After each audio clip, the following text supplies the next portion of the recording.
জেঠু, কি হয়েছে তোমার? তুমি এরকম হাঁপাচ্ছ কেন? এই যে পিসিমা, এমন একটা সাংঘাতিক ঘটনা ঘটছে রাস্তায় না। কি ঘটনা ঘটেছে? কি হয়েছে বলো? এইমাত্র আমি জয়ন্তকে দেখলাম। তুমি এসব কি বলছো বলো তো জেঠু? আচ্ছা ঠিক আছে, তুমি কোথায় দেখেছো বলো? কেন, আমাদের পাড়াতে। আমি খুব কাছ থেকে দেখেছি ওকে। আমাদের পাড়াতে? হ্যাঁ। ওরে ও মিছরি, কি হয়েছে কি বলতো? কি ও মা, তুমি কখন এলে রে? এই তো ফিরলাম, যেন আসার পথে না আমি জয়ন্তকে দেখলাম। জয়ন্তকে? হ্যাঁ, আমাদের জয়ন্তকে। তুমি আমাদের জয়ন্তকে দেখলে? হ্যাঁ গো হ্যাঁ, জয়ন্তকে। সত্যি? কি দেখতে কি দেখেছো তার ঠিক নেই। কবে থেকে বলছি চশমাটা পাল্টাও পাল্টাও পাল্টাও। আমার কথা কান দিয়ে শুনলে তো? হ্যাঁ, সে আসবে কোত্থেকে শুনি? কোত্থেকে আসবে? এমনিতেই তো দূরের জিনিস ভালো করে দেখতে পাও। দূর থেকে নয়, একেবারে কাছ থেকে আমি জয়ন্তকে দেখেছি। বলো কি? হ্যাঁ, এবার বলছি কি বুঝলে, প্রথমে ভেবেছিলাম যে ব্যাপারটা সাবুকে জানানো দরকার। না, সাবুকে এখন জানানো ঠিক হবে না। আচ্ছা, এক কাজ করে বুঝলে, আমি বলছি ইনু আর বিনুকে ব্যাপারটা জানাই। না না না জেঠু, জেঠু আমি তোমার পায়ে ধরছি, প্লিজ প্লিজ তুমি কাউকে কিছু জানিও না। জানাবো না? সে কি এত বড় খবরটা চেপে যাবো? না না না, তুমি আমায় কথা দাও। কি বলছিস? কি হ্যাঁ, সকাল সকাল আবার কি নাটক করছো তুমি? দেখ না এনু, এই পাগলি মেয়ের কাণ্ড দেখ। তোর জেঠু কথায় কথায় শুধু বলেছে অনেকদিন তো কলকাতায় হলো, এবার চলো কানপুরে ফিরে চল। ব্যাস, অমনি জেঠুর হাতে পায়ে ধরে কেঁদে কেটে একসা। এই পাগলি মেয়েকে কি বলি বল দেখি। পাগলি না আরো কিছু, এক নম্বরের চালু। দেখো নিশ্চয়ই মাথায় কোনো অন্য প্ল্যান ঘুরছে। না না না, ও আসলে এই যে তোমার ন্যাকামি জানে, এবার একটু বন্ধ করো এবার। আর ভালো লাগছে না আমার। কেন শুধু শুধু মানুষকে এত বিব্রত করো তুমি? হ্যাঁ কেন? জেঠু আর জেঠিমাটা আমাদের, তোমাকে ওদেরকে নিয়ে মাথা গলাতে হবে না। ওরা চলে যাবে কি থাকবে সেটা আমরা বুঝে নেবো, তোমাকে বুঝতে হবে না। আদিক্ষেতা করছে এখানে দাঁড়িয়ে দাঁড়িয়ে। কি বোঝাতে চাইছো তুমি? জেঠু আর জেঠিমাকে তুমি আমাদের থেকে বেশি ভালোবাসো? আমি করছি দাঁড়িয়ে দাঁড়িয়ে। জেঠু, জেঠু এসো আমার সাথে, এসো তো তুমি। জেঠিমা একটু জেঠুর জন্য চা করে আনো না। হ্যাঁ, নিয়ে আসছি, যা।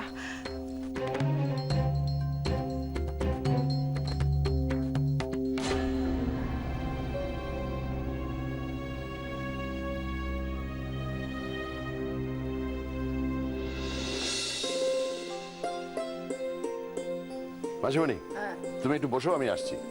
আচ্ছা। মাসিমা, হ্যাঁ তাহলে বাড়ি পছন্দ হয়েছে তো? হ্যাঁ, বেশ ভালো বাড়ি। মানে যে ভদ্রলোক এই বাড়িটা বিক্রি করেছেন বেশ শৌখিন ছিলেন মনে হচ্ছে। হ্যাঁ, বসো না তুমি। হ্যাঁ। আর শোনো না, তুমি আমার ঠাকুর ঘরের একটা ব্যবস্থা করে দাও। আমার নারায়ণ কতদিন জল পায়নি বলো তো। ও নিয়ে আপনি একদম ভাববেন না মাসিমা, ও আমি একদিনে ঠিক করে দেবো। একটা জায়গা দেখে রেখেছি, কিন্তু আপনার সাথে কথা না বলে আসলে আপনার জায়গাটা পছন্দ হবে, আমি ওখানেই আপনার ঠাকুরের আসন পেতে দেবো। আচ্ছা সুধাময়, এই জায়গাটার নাম কি বলো তো?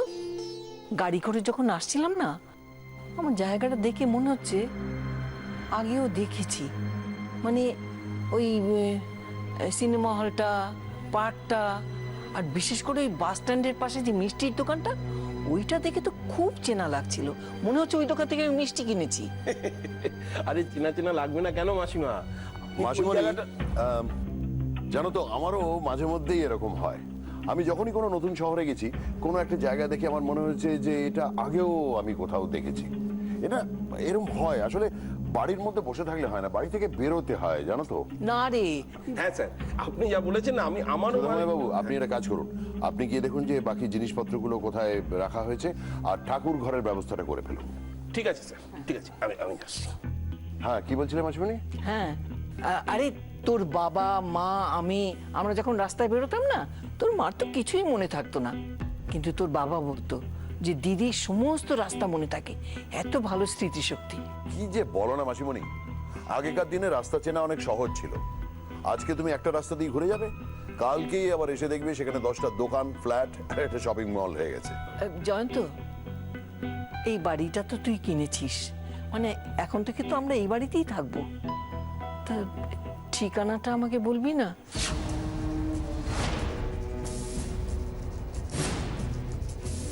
কি রে বল। এই পাড়াটার নাম ভবানীপুর আর রাস্তাটার নাম ইন্দ্র রায় রোড।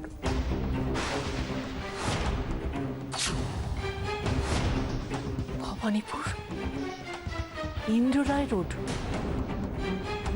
মানে সর্বানীদের পাড়া। হ্যাঁ মাসিমণি, এটাই সর্বানীদের পাড়া, এখানেই সর্বানীদের বাড়ি। আর ওই বাস স্টপের পাশের মিষ্টির দোকান থেকে তুমি মিষ্টি কিনে ওই সরকারদের বাড়ি গিয়েছিলে। তোমায় একটা কথা বলি মাসিমণি, যা হয়ে গেছে তা এবার ভুলে যেতে হবে। এত জায়গা থাকতে সর্বানীদের পাড়াতেই বাড়ি কিনলি তুই? বেছে বেছে এই জায়গাটাই তোর পছন্দ হলো? জয়ন্ত, কি চাস বলতো তুই? এটা সর্বানীদের পাড়া বলে আর কেউ এখানে এসে থাকতে পারে না। তাছাড়া এই বাড়িটা তো ভালোই। চলো মাসিমণি, তোমাকে বাকি ঘরগুলো একটু দেখিয়ে দিই। এসো।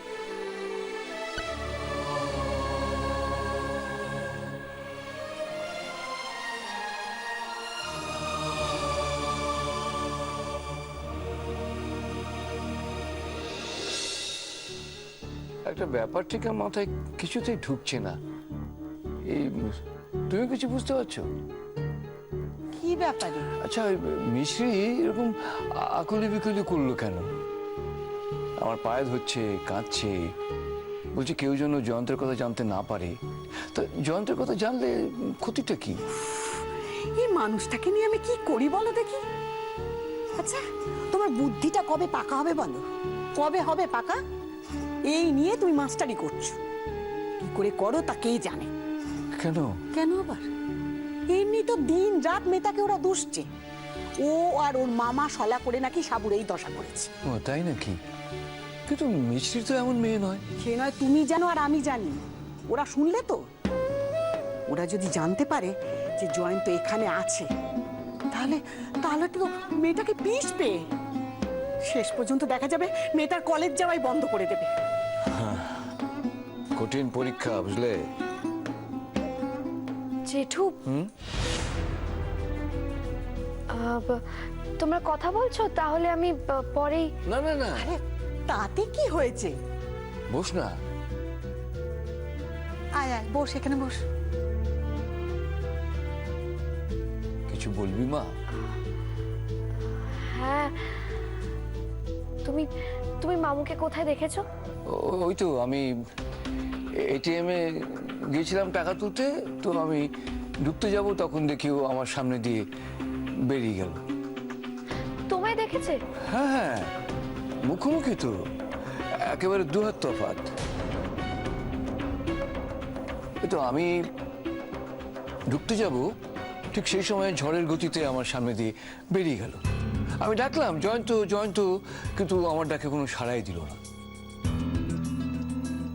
এত সকালে এই পাড়ার এটিএম কাউন্টারে মামু? আমি তো ভেবেছিলাম যদি আমি কোনোদিন জয়ন্তের মুখোমুখি হই, আমি ওর হাত দুটো ধরে জিজ্ঞাসা করব, বাবা জয়ন্ত, আমার সাগুমা কি এমন দোষ করলো যাকে তুমি এত বড় শাস্তি দিলে? সে তো আমার ডাকে সাড়াই দিল না। আচ্ছা আচ্ছা জেঠু, তুমি তুমি একটু ভেবে বলতে পারবে মামু কি কি জামা পরেছিল? তুই কি ভেবেছিস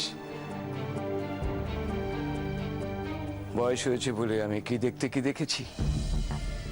আমি তো পরিষ্কার দেখলাম জয়ন্ত পাজামা পাঞ্জাবি পরে আমার চোখের সামনে দিয়ে বেরিয়ে গেল। কি পাজামা পাঞ্জাবি পরে?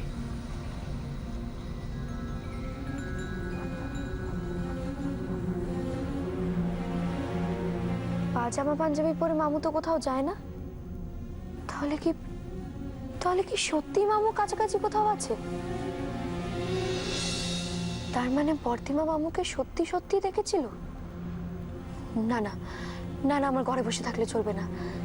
আমায় ওই এটিএম কাউন্টারের আশেপাশেই কোথাও একটা খোঁজ করতে হবে।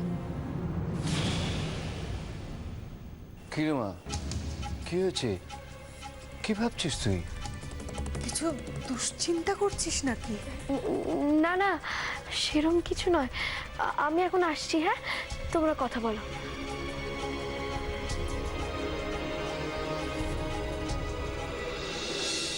আচ্ছা, ওই নাম ট্রান্সফার করার ব্যাপারটা কি হলো? কেন? আমি তো সব রকম ডকুমেন্টস দিয়ে রেখেছি। না, আপনি ওদের বলুন যে যদি দরকার হয় তাহলে আমি আমার লেটার হেডে একটা আলাদা করে চিঠি করে দিচ্ছি। আচ্ছা, আপনি ওটা দেখুন, আমি পরে ফোন করছি। মাসিমণি, কিছু বলবে? জয়ন্ত, মানে একই পাড়াতে থাকি, মিছরি বাড়ির সামনে দিয়ে যাতায়াত করে নিশ্চয়ই। ওকে একবার দেখবো না? ও, জয়ন্ত শোন না, একবার একটু মিছরিকে দেখে আসি। মানে আমার মনটা ভীষণ ছটফট করছে। ওর মুখ থেকে একটু সোনা দিম্মাটা। মাসিমণি, তুমি কাশিতে থাকলে কি করতে? কি আর করতাম, বিদেশ বিভূঁয়ে মেয়ের বিয়ে হলে বাপ মা যেরকম বুকে পাথর চাপা দিয়ে থাকে সেই রকমই থাকতাম। কিন্তু মেয়েটা বাড়ির সামনে দিয়ে দুবেলা যাতায়াত করবে, একবার ওকে দেখতে পাবো না, ওর মুখ থেকে সোনা দিম্মা ডাকটা শুনতে পারবো না। এই যে কত কষ্টের, তোকে আমি কি করে বোঝাবো জয়ন্ত? তুমি নিশ্চিন্ত থাকো মাসিমণি, মিছরিকে আমি তোমার কাছে ফিরিয়ে আনবো। কিন্তু ততদিন তুমি মিছরির সঙ্গে দেখা করতে চেও না। তুমি আমার কথা দাও মাসিমণি, আমি যতদিন না মিছরিকে বাড়িতে ফিরিয়ে আনতে পারছি ততদিন তুমি ওর সঙ্গে দেখা করার চেষ্টা করবে না।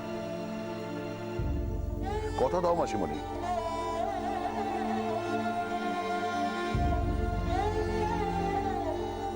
ঠিক আছে, তাই হবে।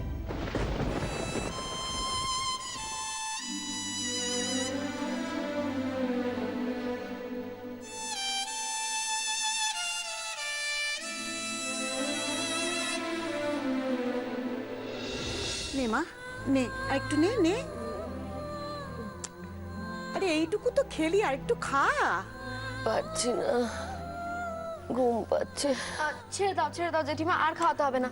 না বর্দিমা, তুমি জলটা খাও, জলটা খেয়ে ঘুমিয়ে পড়ো। না, হ্যাঁ করো, হ্যাঁ দিদি, এ নাও, তাড়াতাড়ি ওষুধটা খেয়ে নাও। তাই নাও নাও নাও নাও নাও। নাও।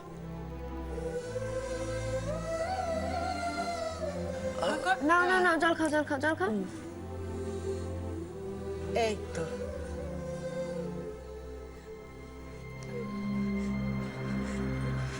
হ্যাঁ রে বানি, হ্যাঁ তুই বুঝি বেরোচ্ছিস? হ্যাঁ গো, অনেকটা দেরি হয়ে গেছে, আমি বেরোচ্ছি। হ্যাঁ মেজদি,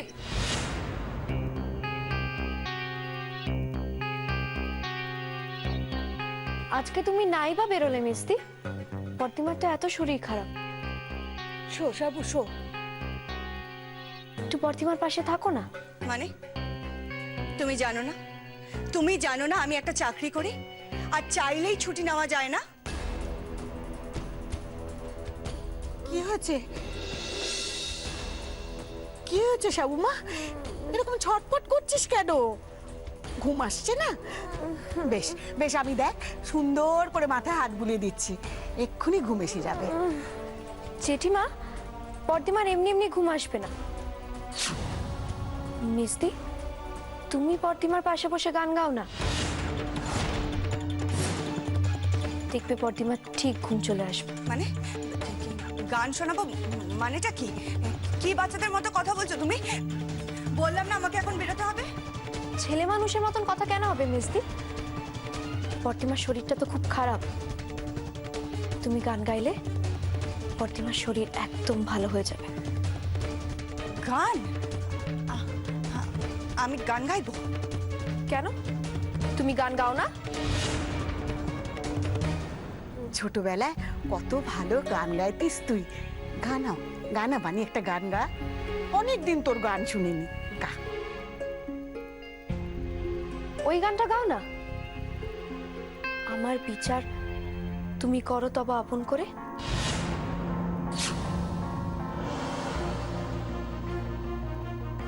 শোনো, তোমাদের সাথে না বাজে কথা বলার মতো সময় আমার নেই।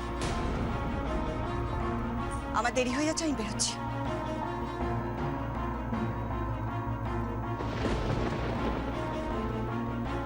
মেজদি, মেজদি,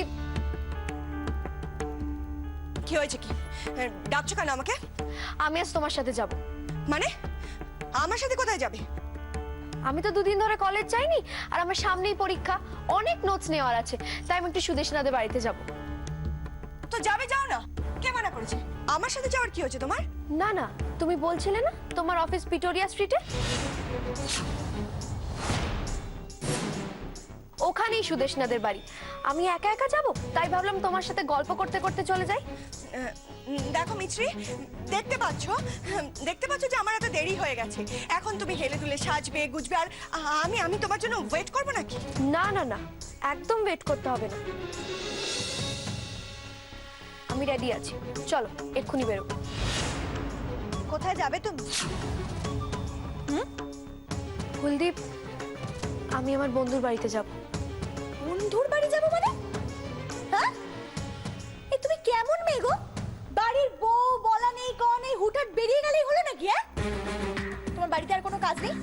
তোমাকে যে বলেছিলাম বইয়ের তাকগুলো ভালো করে পরিষ্কার করে ঝেড়ে রাখতে, সেটা করেছো? অন্য সব কাজ হয়ে গেছে কুলদীপ, শুধু তাকটা ছাড়া হয়নি, আর আজকে আমার খুব ইম্পর্টেন্ট কাজ আছে। এই তোমার কেমন শিক্ষা গো? খালি মুখে মুখে তর্ক করো। তোমার মামা, তোমার সোনা দিম্মা শেখায়নি তোমাকে? এই শোনো, পড়াশোনা না আমরাও করেছি, হ্যাঁ আমরাও করেছি। শোনো কুলদীপ, আমাকে যা বলার তুমি আমাকে বলবে, সব সময় সোনা দিম্মা আর মামুকে টানবে না। বাবা, মেয়ের অবস্থা দেখো একবার। হ্যাঁ, ওই চিটিংবাজ লোকটার নামে বলেছি বলে তোমার গায়ে একেবারে বড় বড় ফোসকা পড়ে যাচ্ছে, আবার তার হয়ে তুমি আমার সাথে চিৎকার করছো, তুমি আমাকে অপমান করছো। আশ্চর্য তো, আমি তোমায় কোথায় অপমান করলাম কুলদীপ? আমি তোমায় একটা অফেন্সিভ কথা বলিনি। এই তো এই মিস্তি, মিস্তি, মিস্তি চলে গেল।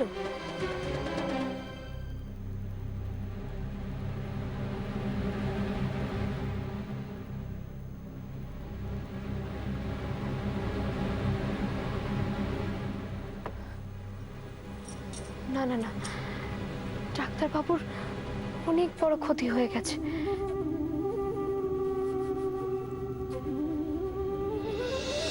এই ক্ষতিপূরণ শুধুমাত্র মামুই দিতে পারে। কিন্তু কিন্তু মামুকে আমি কোথায় খুঁজে পাবো?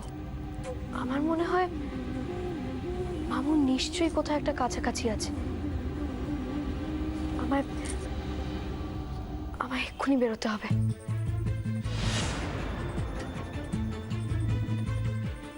না না না, কারোর পারমিশন নিলে চলবে না, কেউ দেখে নিলে নিশ্চয়ই বাধা দিয়ে দেবে।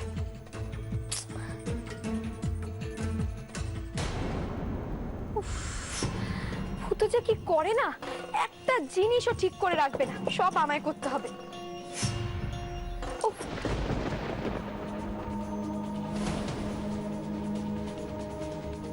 মা, এগুলো তো মেজদির ছবি।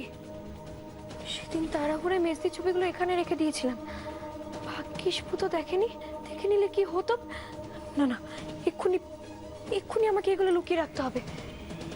কিন্তু কিন্তু কোথায় রাখবো? সোনা দিম্মার ট্রাঙ্ক। এতদিনে সবাই নিশ্চয়ই ওই ট্রাঙ্কের কথা ভুলে গেছে।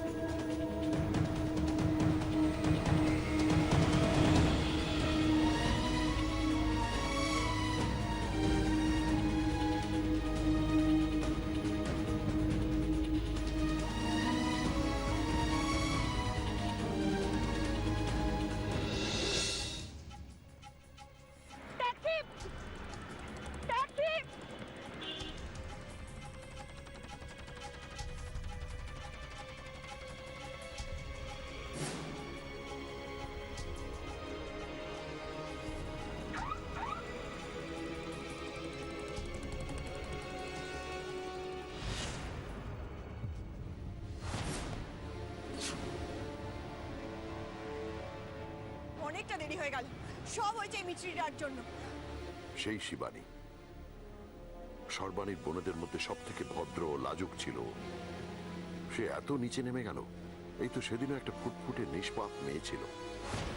বহু বছর ধরে উনি একটা বারে বার সিঙ্গারের চাকরি করছেন। অসম্ভব!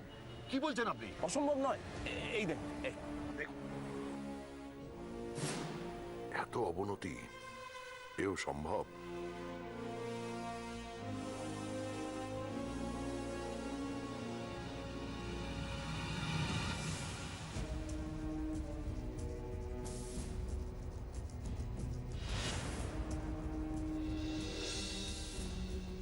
আমার আবার কোনো ভুল হচ্ছে না তো? সুধাময় বাবুকে, শিবানী সম্পর্কে সুধাময় বাবু যা খবর এনে দিয়েছেন সেগুলো সত্যি তো?